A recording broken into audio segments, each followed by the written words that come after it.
Let's do it. You good, Agu? Yep. Don't worry about this camera because that's going to be our main one. Yes, boss. Okay. 3, 2, 1. Recording in progress. Good afternoon, everyone. Welcome to today's press conference ahead of our game against New England Revolution. We have Head Coach Nick Cushing. If you have any questions, please raise your hand. Start with George. Coach, prior to this amazing round of games that you guys have been playing, you haven't been great on the road. How are you avoiding trying to be the trap game this week, going into a New England team that hasn't been playing great, and given our past with big games on the road? Yeah, I think there's been a lot of the conversation this week around, is this just a hot period or is this our standard? And I think, I've been really clear with the team that where we are currently is exactly where my mindset is and has always been. I want to say to the team, well done, and we performed well, and it was a great week. But actually, I don't feel like that. That doesn't feel like natural to me because, I think the standard has always been to be a team that can consistently win. And I think, when I reflect on my time in my previous role, my team's always won. So we were always in a position where we could put runs together and we can consistently win. I took the team in 2022, and although we had a sort of bump, we got to where I believe my expectation is. And then the same last year, post-Leagues Cup, we managed to put a form together that would have been a really solid league position. Same now. The sort of black mark is the first period of the season, right, where we didn't win enough games, we weren't very good on the road, we didn't have the resilience and the ability and the mentality to win and get into runs, whether we were away, whether we were at home, whether it was this type of opposition or that type of opposition. For me, this is a mentality. It is what you're willing to accept wherever you go. Now, the nature of MLS is it's incredibly difficult, right? Going on the road is tough, and there are a lot of external factors other than performance, which is travel, time zone, and all those things. But ultimately, to be a winning team and to be a successful team, you have to find solutions for all those things. And complacency and taking an opposition lightly and judging the game based on league position is not a trait of a winning team. Having a standard and an expectation wherever you go, whoever you play, is a trait of a winning team. And we've been really clear with the team that, yeah, we are in a great place and our results, we should be proud of our results. We've not achieved anything. We've just put ourselves in a position where potentially we can achieve something. So we've got to continue to work. We've got to continue to find the areas where we need to be better.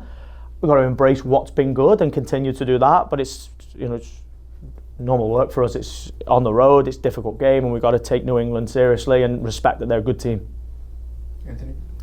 Coach, Jovan played well in the minutes that he had against New York Red Bulls. You've got then Mounsef coming on, scoring the game winner. Then you've got Alonso Martinez, who you talked about before, who is now somewhat of a converted 9, who's also scored goals.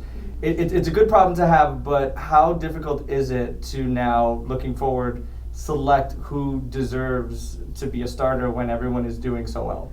Yeah, there's two parts to that. It is incredibly difficult. Firstly, the nature of MLS is stylistically all the teams are different. I just said that on the road there are a lot of external factors that have to go into play when you're planning and preparing a team to go and play well. So the staff do a really good job. We have to continue to work hard as a staff in scouting the opposition, in preparing our team, in monitoring where our team is, because we have to pick those guys that are ready to play. The other side of it is it's incredibly difficult because the team is playing well. Everybody is training incredibly well. It's the hardest part of my job is picking a team, right? Because everyone deserves to play. Julian Fernandez is training incredibly well. Andres Jason is pushing really hard. Justin Hack is not in the squad, but is training like a player that should be playing every game in MLS. So it's the hardest part of my job is picking a team. We'll continue to do what we've done and continue to do the job that we believe is the right job, is preparing the team and picking the right team. And hopefully that we can do our job as a support staff to put the right team out there. And then the team, I've said before, our bench now should be improving us, and it has done. players have come off the bench and made us better. Those players that are ready to go, and James Sands is out with yellow cards, whoever goes in and comes on the bench for that has to be prepared to play at the level that we've been playing. So, it's incredibly difficult, but it's a great problem to have. Mohammed? Coach Mohammed with the Exchange. So New England is on paper or on stats very weak team, bottom of the table. How do you deal with someone like that? But they're actually a very good team with great offensive guys. How do you deal with a team like that? Yeah, you have to scout them properly. If you just look at if you take the perspective of the opposition on their league position or on the amount of goals they've scored or conceded, then you'll almost you think, we play bottom of the league. But it's so false, that, because I have huge respect for Caleb. He's done an incredible job. He is an incredible coach, top coach. The guy has 2 rings, right? If I'm lucky enough to finish my tenure here with 2 rings, I'll have achieved an incredible achievement. So, top coach, top players, Polestar, Carlos Gale, Veroni, these guys are, high level players. So this team will click into place, will get form, will fix to whatever run they're on because of the level of players and staff that they have. So we've got to make sure that I said to our team, our mindset has to be the same mindset we had when we lost against Portland and when we didn't win at St. Louis and when we didn't win in Charlotte. If we adopt a different mindset, then we're going to head in a different direction, and the direction that we've gone in from then to now is the right direction because of where our results are. So we've got to keep the same mentality, the same mindset, the same work ethic, and we've got to take this team with respect. Oliver? Hi, Oliver Strand, Hudson River Blue.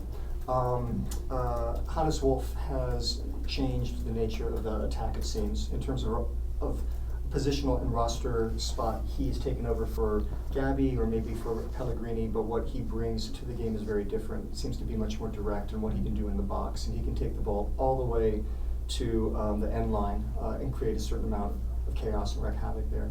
Has he changed the nature of this attack? Has he made it more direct, in your opinion? Yeah, definitely. I think when I have a vision of how I want the team to play and how I feel this team will entertain our fans, has to be almost multi-dimensional and has to be flexible in the sense of, we're probably one-dimensional last year in the way that we played and the way that we attacked. And if you're going to score goals, we have to be able to score goals from every phase of the game. That's the team I want to watch. I enjoy watching our team when we are creating goal chances from counter-attack, from counter-pressing moments, when we score goals like Red Bull where we're in possession and we show our style. Hannes gives us the ability to have that flexibility in our offence and the way that we attack the game. So he was a real key profile of player that I wanted to add in pre-season. And then when we had the opportunity to bring him, I think the front office did an incredible job of going and getting him. It's very rare you get a guy from Bundesliga that can come here with the physical ability that he's got, but also the technical level. And I think it just took him a little bit of time to get him to where we wanted him to get to. I want to push him even harder and get even more out of him, but a really great guy and a real good addition to our squad. On to the Zoom, Chris. Hey Coach, Chris Cameron from the outfield.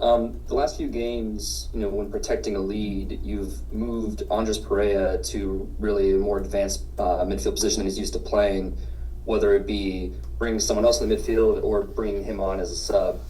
Just curious as to what you saw in order to kind of start making that tactical change, and then what are some of the instructions that you're providing to him in order to pull that off? 2 different reasons, really. I think in Philadelphia, the direct nature of the game, the way that they were just kicking it and trying to pick up second balls and set play, I think we needed another physical element to our game. I think Andres Pereira is incredible at winning the ball back. He's really good at going and getting about the pitch and putting pressure on people. I think he's great with the ball, but I think his super strength is just how dynamic and how physical he is. So in Philly, we put him in there because I knew that it would give us a little bit of stability, a little bit more physical presence, and a little bit more, I think we were a little bit deep and a little bit low for my liking in the Philly game going to the end of the game, and his pressing nature pushed us up the field. In the Red Bull game, Santi put so much in over those 3 games that physically he was just finished. He was so tired in the game, and Pereira gave us that. I think they were causing us problems at times when they were dropping on Maya between and they were going to a 3, and I think we needed to get some real physical almost some legs on the pitch. So we ended up going with Mounsef and Andres Pereira and Agustin Ojeda, and I thought they did an incredible job of getting pressure on that first line, because we don't want to just defend direct balls, right? We want to continue to attack the game. So I think you will see times when we play 4-3-3 and we go with James or Justin, Keaton, Andres Pereira, 3 of those 4, because it gives us a foothold in a game. But I just think that, I've said before, the nature of the roster build now gives us that flexibility. I'm really pleased with that. Michael? Hey Nick, it's Mike Andrew from Blue City Radio. Thanks for the time. Obviously, Mounsef scored in the last game, so you put yourself in a tough spot because you relied on him so long as a starter. But in the busy week, you had him come on as a sub 2 times.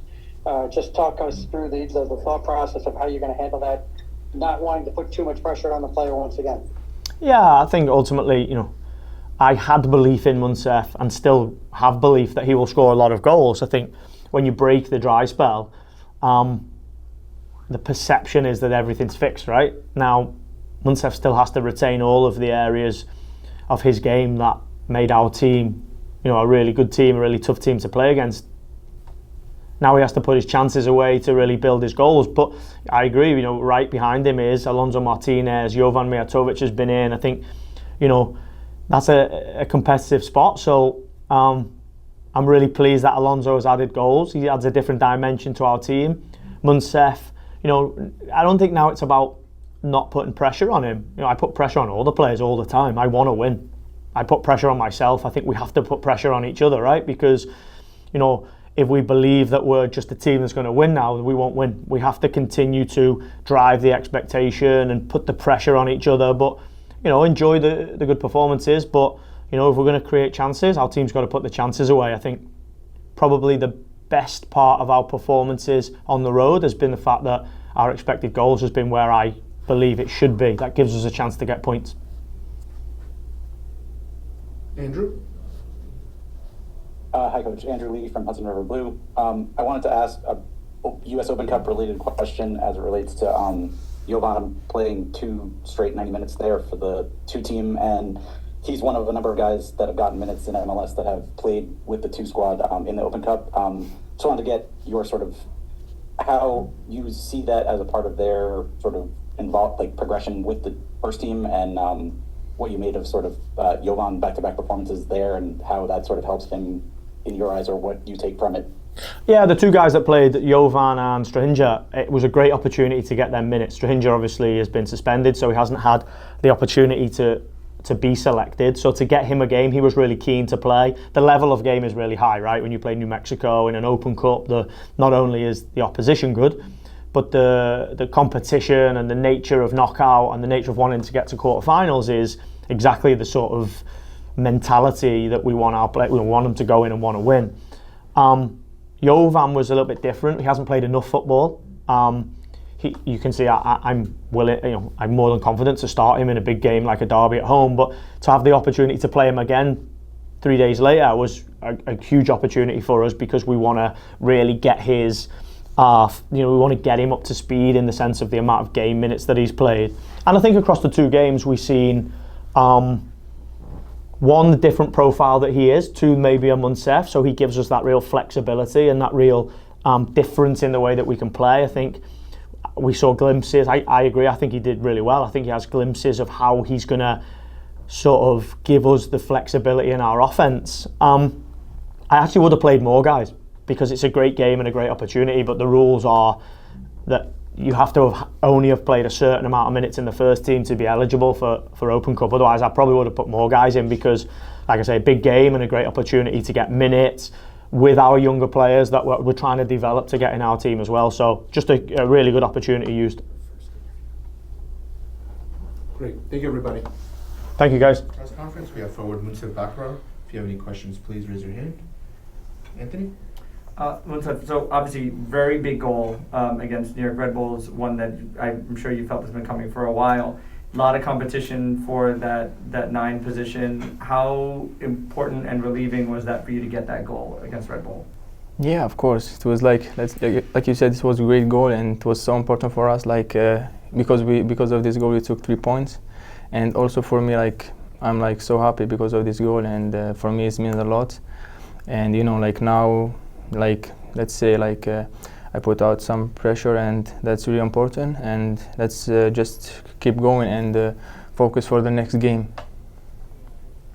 Oh, sorry. Mohammed with the exchange. So World Cup qualifications is coming up for Africa. Are you looking forward to getting called up again with Barca? Yeah, of course. Yeah, I think I received the first call the last week, and maybe I'll go after the San Jose game. So I'm trying to prepare myself. But now I'm with my team here. I'm focused, like you know, like we have two important games. We need to like take the 6 points, and we just keep going high and high, and that's it. So we see you each week working really hard. It was such a relief to see you score. Now, for yourself, how do you make sure that the shoe doesn't fall off of the other foot and you stay focused and just keep working as hard as you were to keep getting the results that you got? Yeah, actually, like you said, every week like we are working hard. All the team, like they are trying to help me, and you know, like for me, like I get used. You know, like I work hard every time. I know like the goals before it wasn't like goals, but you know, like I just keep working, and I believe in myself, and my teammates, they always helping me, the coach, everyone. I'm really glad, and you know, like I just need to keep working. Even like if I don't score or something, I need to work for the team. Oliver Strand with Hudson River Blue, and talking about that goal and the goal celebration, you know, which we've all seen. So you score the goal, you don't go to the corner, you don't go to the crowd, you don't go to the camera or the TikTok, you run right to Head Coach Nick Cushing, and you give him a hug that's like a real hug. It's not like a nice to see you hug, it's a very emotional hug. Yeah, of course. Can you tell us about your feelings, and did you plan this or was this spontaneous? Yeah, I mean, like it just came in my mind, you know, just like I was running like to Tavon, and after I remember like the coach, you know, like because he always was with me, you know. Sometimes when I don't feel good, he come to speak to me, and even before the game he spoke to me. He said, I mean, I didn't expect that I'm coming in the game, you know, because let's say like I don't know how, but you know, like when he called me like to change, I was so happy, and I said I have to do something, you know, because it's too much, and you know, just I did what I did, and I was so happy, and the first thing coming in my mind after the goal is the coach, you know, so I just ran away to him, you know. Thank you. Of course. Chris, go ahead on Zoom. Hey, Mounsef, Chris Campbell from the outfield. I know the first match this year was at Charlotte and was on a turf surface, and Gillette Stadium, where New England plays, is on a turf surface. Just curious as to, you know, if you have more experience from, you know, before joining NYCFC playing on turf, and how does it affect, you know, how you, you know, pass or receive the ball, and how you approach the game? Yeah, can you repeat, please? New England plays on turf, not grass. Oh, So okay. have you had Really? experience? I didn't know that, but it's okay. You know, like in Algeria, I used to play in, you know, like turf. So we just need to. It's not important the pitch how it look like. It's just important how we will be in the game. You know, so we just need to focus like usual, and we just need to get the 3 points from there. It's like. It's not easy game, to be honest. You know, just now we are like, okay, we are winning and everything, but we just need to keep the same focus with same energy, same passion, and that's what I see in the training. You know, everyone is focused, and that's really amazing. Alec? Hey, Mounsef. Alec from Foxborough Footy here. I just wanted to follow up on something you said. You said before the game, Nick came and spoke to you. I just want to know what's the spirit of that conversation. What is he, you know, what is he saying to you? Obviously, you're not starting the game, so what is the message to you in that moment? I mean, like before the game, we didn't speak, but like in the game, when he called me for the change and everything, I just like he called me and he said, "Let's go," and like it's your night and something like that. And I feel like confidence with this, you know, because if you see like everyone is believing in you and everything, you will just push yourself to do something important for the team, and that's what I did. Scott? Hey, Mounsef, how are you? Scott Churchson from Stream Punk Sports. You came in last season. Team was struggling a little bit. You had a lot of trouble coming out of the gate and everything. And now you've seen yourself get your club to third place in the East and really showcasing what the team is about. Talk a little bit about the feeling you have from coming in last year to the struggle to now what you're seeing, and how your mindset has changed, and maybe your work ethic and attitude changed a little bit as well. Thank you. Yeah, of course. Like I came the last year and everything. I found everything like different and everything like, you know, yeah, like I say, everything is everything. So I just try to get used, and you know, like here we have like nice people. Everyone is nice here, and that's really amazing. Help you to just to integrate like fast, and you know, now we're just like we are not in the same position like the last year, but you know, like we just need to focus and we just need to stay there or go high, you know. Michael? Hey, Mounsef, it's Mike Andor from Blue City Radio. Thanks for the time. Just curious, you scored that goal, and immediately after you had a chance that the keeper made it a great save on. You had done a quick turn and shot, so it feels like your confidence is back because you weren't overthinking it. Superstition, you know, going into New England because you've scored a goal, you're going to change anything, or did you change anything before the Red Bull game to make you feel like you got more lucky? Yeah, of course. Like it's much more confidence now. You know, that's real. That's obvious, and you know, like the goal is helping me a lot. You know, like now I'm thinking about the goals and this good feeling. You know, like we need just to focus every game to try to help my team with the goals and with the working hard. And let's see. You know, the next game we will try to take the 3 points from there and score some goals. Great. Thank you so much.